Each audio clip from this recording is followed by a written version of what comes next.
tarde, Marcelo.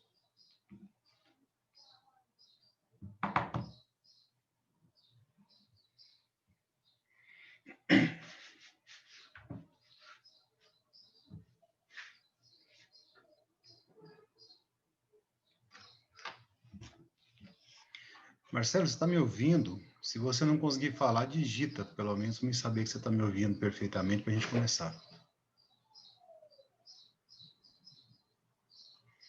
Aparece para mim que você está conectando seu áudio, mas eu não sei se você está tentando falar alguma coisa ou se você não está.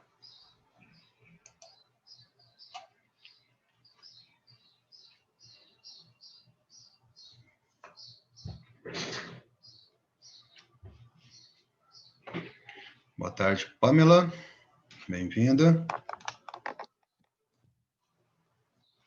Boa tarde, Anderson. Sou o Todd. Então vamos lá. Vocês estão me ouvindo? Vamos começar, né? Eu não sei quantos alunos são, mas enfim. Estamos sim. Ótimo. Bora lá, então. Eu delimitei a matéria da recuperação com vocês. Deixa eu só pegar o livro aqui. Foi no livro 2, né? Que vai lá desde formas de integração dos continentes até um pouco da geografia física da Europa, que seria nesse slide aqui, mais ou menos. Então, eu quero tentar fazer uma recapitulação, e na medida que eu for expondo, eu quero que vocês se manifestem se surgirem dúvidas. Combinado? Combinado. Então, vamos lá. Pessoal, a primeira parte que eu quero recapitular com vocês é o seguinte. Quando a gente fala de blocos econômicos, a gente tem que lembrar que existem 5 formas de integrações possíveis para esses blocos que nós chamamos de estágios de integração. Então, tem o primeiro estágio, e o primeiro estágio, ele forma a chamada zona de livre comércio, que é quando é combinado entre os membros do bloco que vai ter eliminação, a princípio redução, mas até eliminação total das tarifas alfandegárias entre eles. O que quer dizer isso? Quer dizer que entre os membros do bloco, ninguém vai cobrar imposto, tarifa de ninguém. Se acontecer um bloco que tiver esse trato, tiver essa prática de eliminar, começando por uma redução até uma eliminação total de qualquer tarifa alfandegária entre eles, eu tenho uma zona de livre comércio. Tá ok? Esse é o primeiro estágio. Deixa eu tentar mostrar um esqueminha para vocês aqui, para a gente ir interagindo e vocês entenderem. Boa tarde para quem chegou. Acho que Pamela, Pablo, né? Que eu não tinha falado com vocês ainda. Tentar abrir um Paint aqui, como se a gente tivesse um quadro na sala de aula para facilitar o exemplo. Só voltar aqui para compartilhar.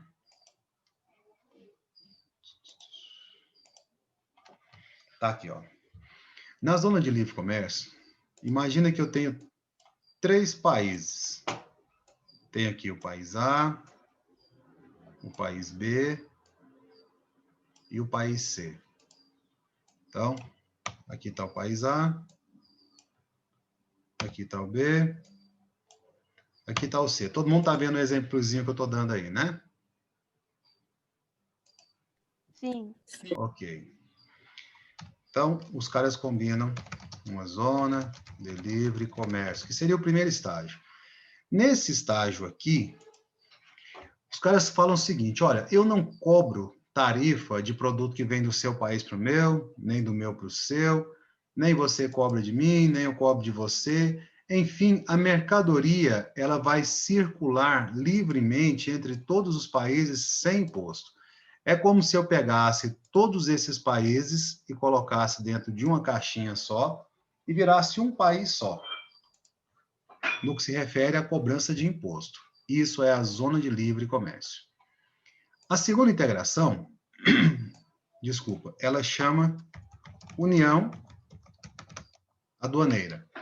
Esse é o segundo estágio. No segundo estágio, além de não cobrar imposto entre eles, eles combinam o mesmo imposto para produtos que vêm de fora do bloco. Ou seja, eles padronizam a taxa, não taxa, né? A taxa para produtos de fora do bloco. Vou dar um exemplo aqui e eu mostro lá a definição para vocês. No exemplo aqui é o seguinte: se o produto chega do país D, e aí vocês vão de convir comigo que o país D aqui ele não pertence ao bloco, né? Este produto vai ter a mesma tarifa cobrada no A, no B e no C. Então, eles combinam o seguinte, olha, o produto do país D vai ter que pagar 20% de tarifa no país A. Aí o B, então aqui no B também vai pagar 20%, porque a gente faz parte de união aduaneira, a gente combina a padronização dessa tarifa. O país C fala assim, o A e o B vai cobrar 20%, eu também vou cobrar 20% de qualquer produto que chegar de fora do bloco. Então, quando existe este trato, tem-se a chamada união aduaneira. Olha o que fala lá, ó. Estágio 2, união aduaneira. Isso aqui está no livro, tá?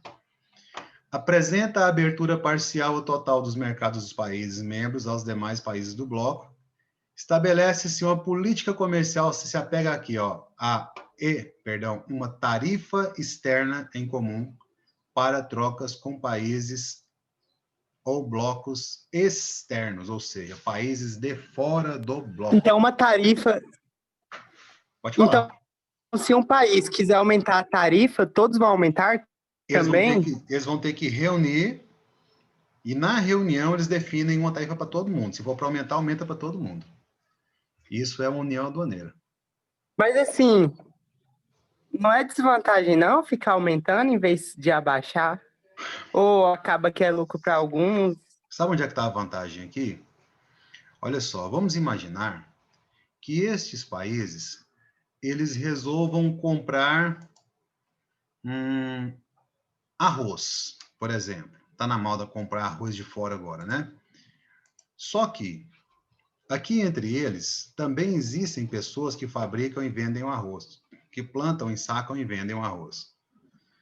Eles aumentam a tarifa do país D para que o povo do A, do B e do C não compre esse arroz de fora do bloco. Por quê? Porque o arroz D com a tarifa cara vai ficar caro aqui dentro. Mas o povo vai querer continuar comendo arroz. Então, o que eles vão fazer? Eles vão comprar entre eles mesmos. Aumentar tarifa para produto de Então, uma tarifa para fazer com que vai não estimular fique eles a comprar entre indo eles. muito para fora do círculo social meio deles? Exatamente. Exatamente. Eles priorizam as zonas de livre Entendi. comércio para que as pessoas comprem só entre eles. É uma proteção contra o que vem de fora. Para manter a economia dos países que estão dentro desse bloco movimentadas, é? Exatamente.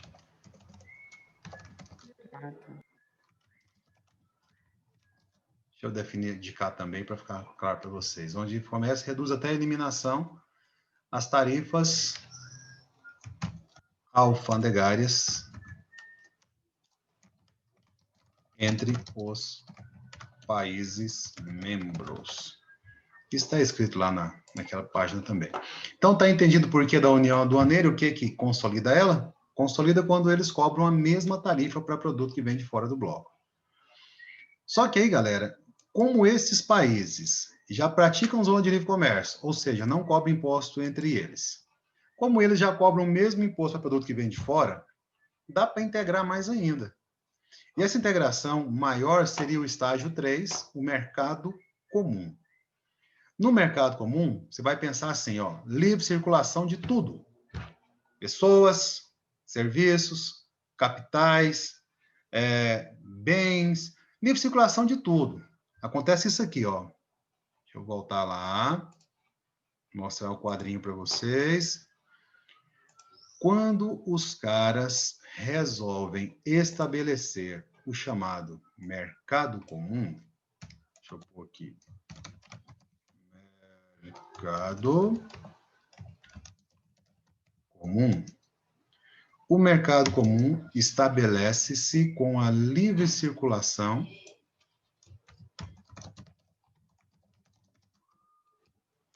de bens, capitais, mercadorias, serviços e pessoas. O pessoas aqui é o X da questão. No mercado comum acontece isso aqui, ó. Deixa eu fazer um copia-cola aqui. Uai, mas aqui no Mercosul, por exemplo, é mercado comum, não é? É para ser. O nome não é porque é, não. O nome é porque é um projeto para ser no futuro. O Ah, Mercosul, tá. Então, o mercado comum é tudo, menos a livre circulação de pessoas, né? não, o mercado comum é livre circulação de pessoas também, tá? A definição aqui, ó. Mercado comum. Não, é sim, eu tô falando o Mercosul, no caso. Ah, tá. O Mercosul tem zona de livre comércio, tem união aduaneira, mas não tem ainda livre circulação de pessoas. Quando tiver, vai ser um mercado comum. Olha só, no mercado comum, os caras combinam o seguinte: mercadoria circula entre eles. Mercadoria de fora já tem barreira para entrar aqui porque eles aumentam o imposto. Ah, então pode juntar tudo numa coisa só e a gente fazer como se fosse um só país, permitindo que as pessoas circulem livremente de um lugar para outro, como se fosse um país só. Porque se as pessoas circulam, o dinheiro vai junto, então tem livre circulação de capitais. O serviço vai junto, porque as pessoas são os que prestam o serviço, são os que trabalham. É como se o bloco virasse um país só. Porque a pessoa do D pode ir para o B, do C pode ir para o B, do A pode ir para o B, do B pode ir para o A, sem nenhum problema. Então, tem livre circulação de... Então, o mercado comum, no caso, a União Europeia é um, ou Só é a, mais que isso? só a União Europeia consegue ser mercado comum, mas ninguém no mundo. Só a União Europeia. Ah, sim. Os outros estão caminhando na direção de talvez serem, com o tempo. Tá certo? Turminha do meu coração, o quarto estágio, só a União Europeia conseguiu também. Que é, além de ter todas as três anteriores, não cobrar imposto entre si, cobrar a mesma tarifa para produto que vem de fora, ter livre circulação de tudo, inclusive de pessoas, na União Europeia, eles combinaram ter uma só moeda. Aí vem a União Econômica e Monetária. Além de ter o euro como moeda deles, os caras criaram um Banco Central Europeu, quer dizer, a emissão da moeda é feita por todos eles também. Claro que o país mais poderoso economicamente emite mais moeda, o mais fraco emite menos, mas todos eles emitem o euro também, por meio do Banco Central Europeu. Então, é como se os caras pensassem assim aqui, ó. Eu estou num compartilha, descompartilha para tentar ser didático, tá? Ah, já que as pessoas estão circulando, já que as pessoas podem prestar serviço em todos os lugares, já que o dinheiro e a mercadoria circula, vamos fazer o seguinte, vamos criar uma só moeda? Aí eles criam lá, no caso da União Europeia, que é o único lugar que tem isso aqui, né? Nenhum outro bloco tem união monetária. Eles criaram o euro para ser a moeda que circularia, que circulasse, que iria circular e que circula, porque, enfim, consolidou entre os membros. Essa integração, quarto estágio, é chamado de União Econômica e Monetária. Essa aqui prevê a adoção de uma só moeda e de uma só política monetária. Certo? Turma, até aqui, União Europeia. Daqui para frente, existe um estágio que ninguém pratica ainda. Certo? Eu vou mostrar para vocês. O estágio que ninguém pratica ainda é o quinto estágio, integração política econômica total. Nesse caso aqui, se alguém conseguir fazer isso, é como se o país inteiro fosse um país só, porque vai ter livre circulação de mercadorias, de dinheiro, capital e dinheiro, de serviços, de pessoas, os estados nacionais vão desaparecer, vai ter um governo só supranacional para todos eles, e vai ter um parlamento só para todos eles, e as leis que acontecerem servirão para todos os membros também. Imagina a mesma lei servindo para a França, Itália, Inglaterra, Alemanha. Inglaterra agora saiu, né? Inglaterra não, Alemanha, Portugal, Espanha. Imagina um só governante de todos esses países.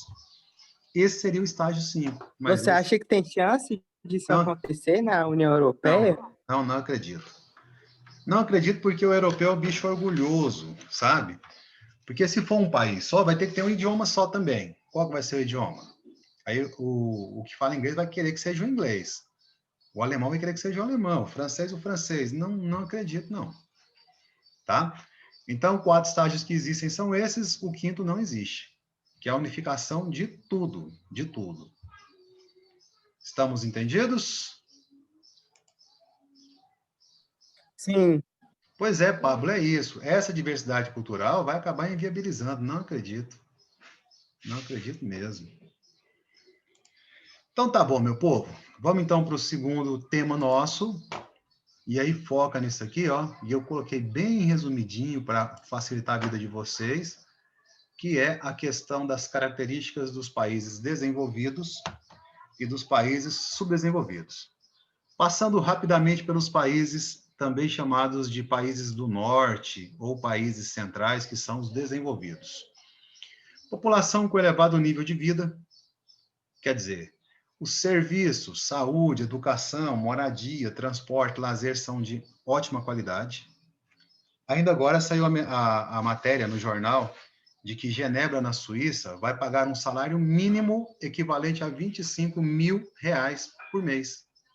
Imagina, um lugar onde o menor salário é 25 mil por mês. Essas pessoas têm acesso a tudo, né? Isso é só Genebra, mas é um exemplo da União Europeia, certo? Não, a Suíça não pertence à União Europeia, é um exemplo da Europa. Bons indicadores sociais, elevada expectativa de vida, pequeno número de analfabetos, baixa mortalidade infantil. A agricultura dos caras é moderna, produtiva, intensiva, mecanizada, elevado índice de urbanização, muita gente vive na cidade ao invés de viver no campo, mas quem vive no campo vive sob essa circunstância que eu falei aqui anteriormente, ó, grande produtividade, mecanização, tecnologia, enfim. Forte industrialização com parques bem estruturados, beneficiados pelos incentivos governamentais, quer dizer, o governo ajuda a impulsionar a indústria e a zona rural deles também. Incentivos e privados para o desenvolvimento de tecnologias nacionais. Setor secundário, indústria, com elevado percentual em mão de obra empregada, assim como o setor terciário, que é o de comércio e serviços. Quanto mais gente empregada, mais gente recebendo salário, mais dinheiro circulando na própria economia. A gente não pode desconsiderar a verdade que é o fato de que muitas dessas indústrias são mecanizadas, tá? Mas incentiva, assim, em muitos países desenvolvidos, o emprego de mão de obra assim mesmo, para poder gerar ocupação de muita gente. Presença de trabalhadores no setor quaternário, quer dizer, atividades ligadas à tecnologia, tipo analista de sistemas, programador, operador O de mídia. Anderson, o TH, para calcular ele, vê tudo isso ou é só uma parte? Assim, indiretamente vê, porque os 3 critérios do IDH são longevidade, quer dizer, expectativa de vida, e só vai viver muito quem tiver uma vida boa, com qualidade, concorda comigo? Quem tivesse a saúde, alimentação, tiver um bom salário. Concordo. O segundo critério é escolaridade, acesso à educação. Quem tem acesso à educação é melhor informado, é melhor qualificado, consequentemente ganha melhor. E o terceiro critério é renda.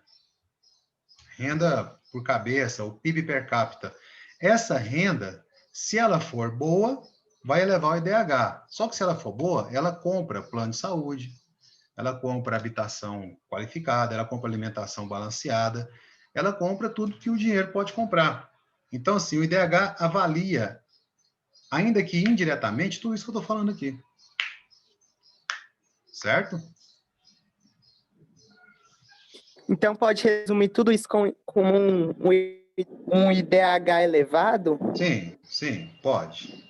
Pode dizer que isso tudo resulta no IDH elevado. Obrigado. Por nada. Presença de trabalhadores, então, no setor quaternário, tecnologia, e no quinário. Cultura, inovação, conhecimento, criatividade, filme. Aqui está um pouco associado a entretenimento também. E elevado PIB per capita, renda média da população. Aqui é um dos itens do IDH direto, ó, PIB per capita. Quanto maior a renda, melhor o IDH. Em contrapartida, tem os países subdesenvolvidos, ou países do sul, ou países periféricos, enfim. Esses apresentam as seguintes características: forte dependência econômica e tecnológica dos países ricos, desequilíbrio da balança comercial devido ao seu papel na divisão internacional do trabalho. Geralmente, os países subdesenvolvidos oferecem matéria-prima, ao invés de oferecerem produtos industrializados. Enormes dívidas externas, são países que devem muito para os países ricos, e aí, se o dinheiro falta, eles não conseguem investir no seu próprio povo. Grandes áreas de produção agropecuária destinadas à exportação, onde tecnologias modernas se misturam com relações de trabalho arcaica. Então, assim, ó, país como o Brasil. O Brasil é um país que é dito emergente, né? Não é desenvolvido. O Brasil apresenta agricultura modernizada, lugares com muita tecnologia embutida, mas também apresenta lugares com trabalho infantil, com mão de obra sem qualificação, com um boi puxando o arado até hoje. Certo? Então, mistura as duas coisas. A expectativa de vida e a mortalidade infantil são altas, a mortalidade infantil são altas. E, ó, expectativa de vida é critério para o IDH, não é critério direto, então o IDH fica baixo por causa disso. Grande número de desempregados, subempregados, trabalhadores na economia informal, como flanelinha, vendedor de picolé na rua, como capinador de quintal. Essas pessoas que não estão empregadas, na verdade, elas estão subempregadas. Precariedade dos serviços básicos ofertados à população, ou seja, saúde ineficiente, educação ruim, moradia insuficiente, tudo que tem de bom no país rico nesse aspecto aqui tem de ruim no país dito subdesenvolvido. Os ganhos do setor primário predominam sobre os demais. Setor primário, matéria-prima. Secundário, indústria, terciário, serviços. Então, matéria-prima, galera, é extração mineral, é agricultura, é pecuária, é extração vegetal. Um produto, quando sai como matéria-prima, ele não tem valor agregado, consequentemente, ele é mais barato, menos valorizado.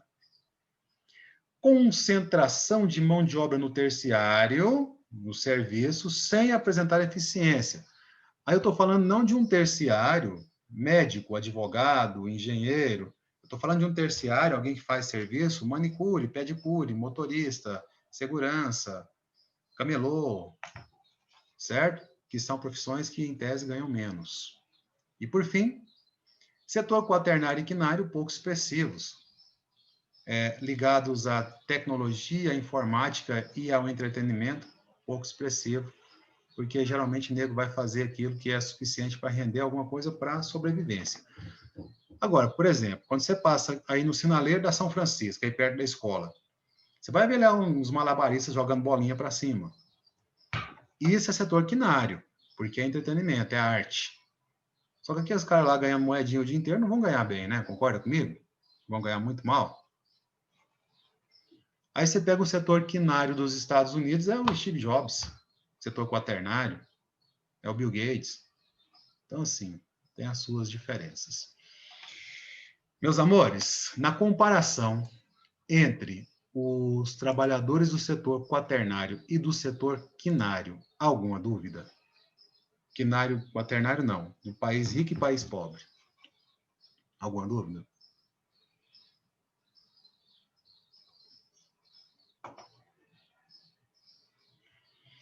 Eu descompartilhei aqui para que ficasse gravado todo mundo que está dentro da sala de aula, caso depois seja necessário, tá bom? Podemos continuar, então? Sim. Pode. Mas o IDH, então, dos países subdesenvolvidos são baixos, é? Geralmente é IDH baixo, justamente. Claro que tem Tá bom. exceção, né? Tem exceção. A Líbia, por exemplo, é um país subdesenvolvido que tem um IDH alto. O Chile tem um IDH alto. Mas aí é exceção, na regra, o IDH é baixo mesmo. Então, geralmente é baixo, não quer dizer que todos. Não quer dizer necessariamente, justamente. Agora, com relação aos países desenvolvidos, todos têm IDH elevado, aí não tem exceção. Todos têm IDH alto. Turma, o outro aspecto da nossa prova, então, ó, já vou abrir para vocês. Vai ter uma questão sobre integrações, comigo são só 3 questões, tá? As outras são com o Marcelo. Vai ter uma questão sobre essa comparação aí de país rico e pobre. E aí eu não vou contar como que eu vou fazer a comparação, né? Lógico, estou dando na aula aqui. E vai ter uma questão sobre geografia física da Europa. Então a gente vai entrar nisso aqui agora. Começando pela hidrografia. Aqui no mapa vocês veem os maiores rios europeus, pelo menos os mais importantes, que é o Volga. O Volga é o maior rio europeu, de fato. Rio Dnieper, Rio Danúbio, Rio Reno, Rio Vístula, Rio Sena. O Rio Sena, por exemplo, é o que corta Paris. O Tames é o que corta Londres. Tejo é o que deságua lá em Lisboa, em Portugal. Rio Tibre é o rio histórico mais importante da Itália. Enfim, vamos lá. Deixa eu fazer uma pergunta para vocês aqui. Quem souber, me responda, por favor. Por que que esses rios são importantes? De onde é que sai a importância desses rios? Para que eles servem? Que a gente precisa deles para sobreviver? Tá, mas sobreviver com o quê? No comércio exterior? No transporte de Não, mercadorias vendidas para fora. tudo. A gente precisa do rio para tudo. Para, tipo, Tá, mas se eu perguntar na prova assim, ó, para tudo o quê, especificamente? Porque tudo fica genérico. alimentação, agricultura, construção civil, fazer produtos, turismo, tudo. É por aí, ó. O Pablo colocou assim: agricultura. A água do rio serve, você falou também, né? A água do rio serve para irrigar lavouras. Então, quem planta próximo de rio tem essa vantagem.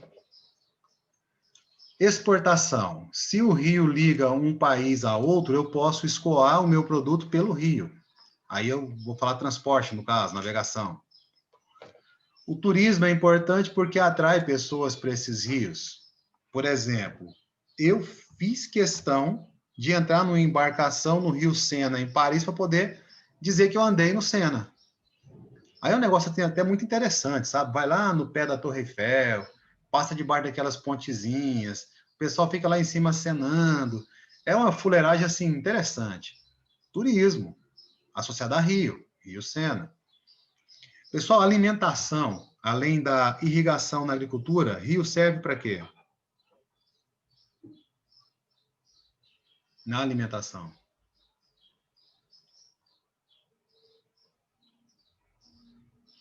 No rio dá para pescar peixes, e peixes são alimentos, certo?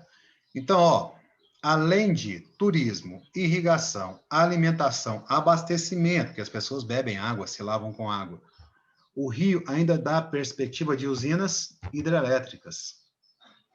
Tudo isso é a importância que os rios oferecem para os lugares onde os rios estão. Claro que cada rio com suas características, né? Tem rio que é mais turístico que o outro, tem rio que serve para hidrelétrica, tem rio que não serve, tem rio que é navegável, tem rio que não é.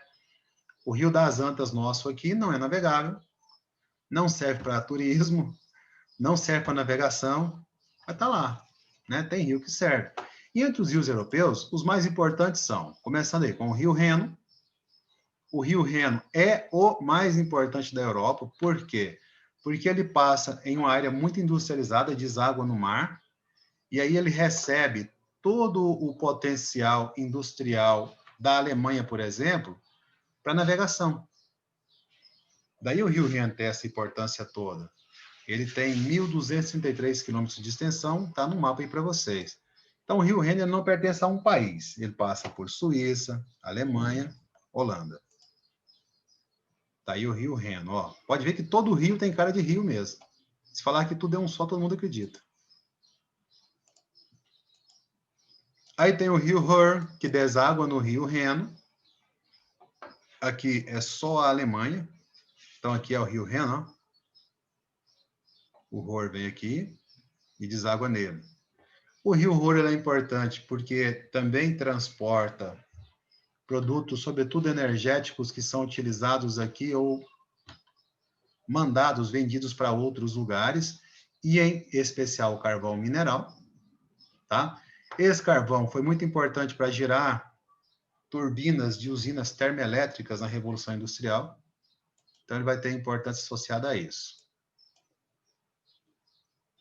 Até agora, ambos os rios, navegação especial, né? O rio Volga, que é o maior rio europeu, nasce lá na Rússia, tal, deságua no mar Cáspio.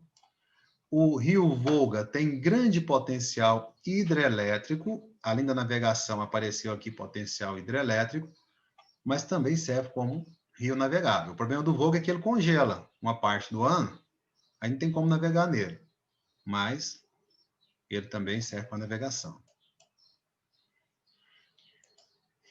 Rio Danúbio é o segundo maior rio da Europa, ele também é navegável, faz fronteira de muitos países e corta muitos países, Áustria, Hungria. Qual o último rio que você falou mesmo, o Anderson?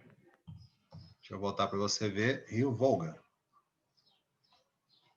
Esse foi o último. Falei Reno, Ruhr e Volga. Ok? Ok.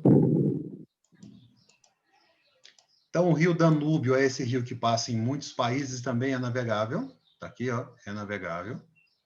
Pessoal, todos esses rios também podem servir para irrigação, embora não fale aqui, tá? A Europa não tem grandes produções agrícolas, porque os países são pequenos, consequentemente não tem grandes fazendas. Mas, ó, tem outros rios ainda que merecem algum destaque, como o Tamisa, na Inglaterra, o Sena, na França, o Pó, no norte da Itália, o Tejo, em Portugal. Enfim, a Europa ela é banhada por muitos e muitos rios com relativa importância. Rio Elba, que pega a Alemanha oriental e ocidental do passado, hoje a Alemanha mesmo. Tem o Rio Loire, também chamado de Níger em português. Esse é o maior rio da França, embora o Sena seja o mais importante. O Ródano, o rio Ródano, ele nasce na Suíça, mas deságua na França. Enfim, eu acho que rio tá bom. Acho que você já tem informação suficiente para poder entender a importância dos rios franceses. O relevo europeu ele é caracterizado por apresentar altitudes maiores no sul e planícies em grande parte da extensão territorial. As grandes altitudes é o marrom, as planícies são o verde, estão de verde aqui no caso. E aí a gente tem na Europa dobramentos modernos. Bom, dobramentos modernos são encontros de placa tectônica onde tem cadeia de montanha. Isso vai aparecer no continente, mais ao sul do continente, como eu falei, como na região dos Alpes, por exemplo, como os Pirineus, os Apeninos, os Cárpatos, o Cáucaso, os Balcãs, tudo aqui, ó. Alpes, Balcãs. Aqui, Península Itálica tem os Apeninos, os Alpes aqui.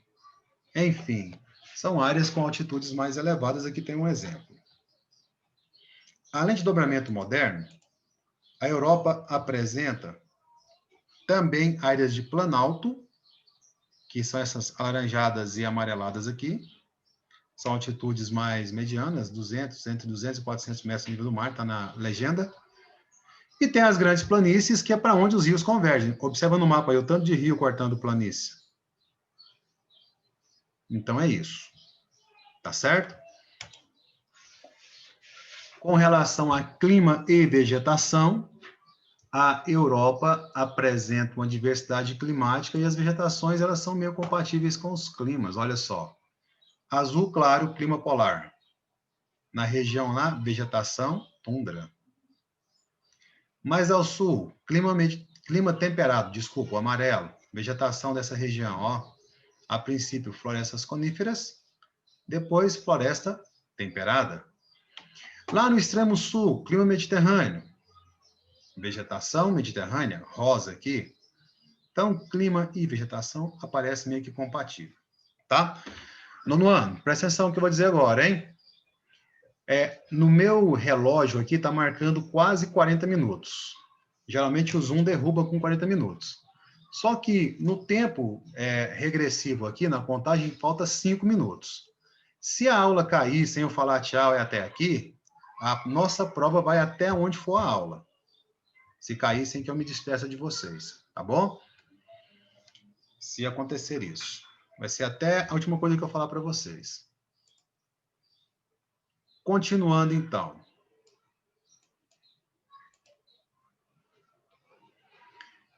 Os climas e as vegetações europeias, elas estão muito associadas, como eu falei agora há pouco, de modo que, por exemplo, no clima temperado oceânico, vai aparecer a floresta temperada, que é essa aqui, ó.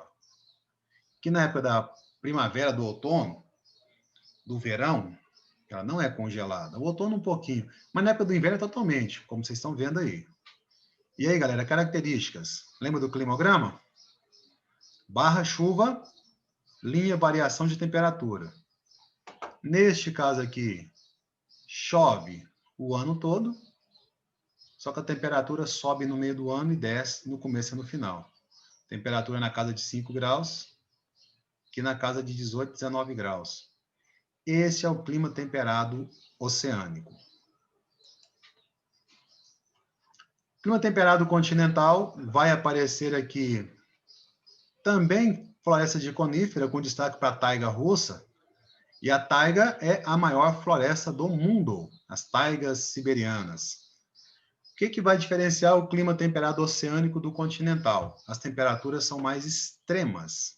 Olha a mínima aqui, ó. Ela cai bem abaixo de zero. E a máxima fica ali perto mesmo, perto dos 15 graus. As chuvas se concentram no meio do ano também. Eu acho que até aqui deu para contemplar tudo que eu quero cobrar de vocês. Vamos parar por aqui para não ficar aquela coisa assim de acabar a aula e eu não me despedir de vocês. Me responda uma coisa aqui, turminha. Alguma dúvida diante de tudo que foi falado?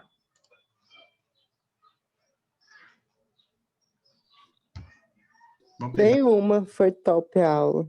Pegar esse restinho de tempo para a gente trocar ideia aqui, então. Nenhuma, tudo tranquilo. Então, para a prova, na minha parte, você vai focar características de país rico e pobre, sobretudo as diferenças.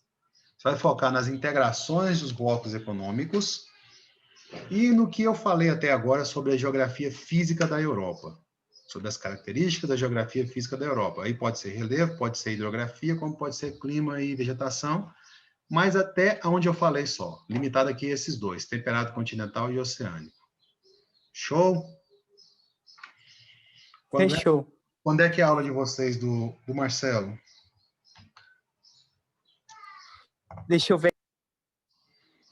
Aí, assim, enquanto vocês veem aí, são 3 questões minhas, 2 do Marcelo, certo? Então, estudem, eu quero que vocês se deem bem, não quero ver ninguém. Tem amanhã, 2 horas. Ah, show de bola. É bom ser uma em cima da outra mesmo. Estudem, não quero ver ninguém ficando em geografia, pelo amor de Deus, hein? Vai dar tudo certo. Tá bom? Turminha, a gente tem poucos segundos aqui, então Tá bom. Tchau para vocês, um grande abraço. Obrigado, prof. Tchau, abraço. Obrigadão. Até quarta. Eu que agradeço vocês. Tchau. Tchau, tchau. Até. Até mais.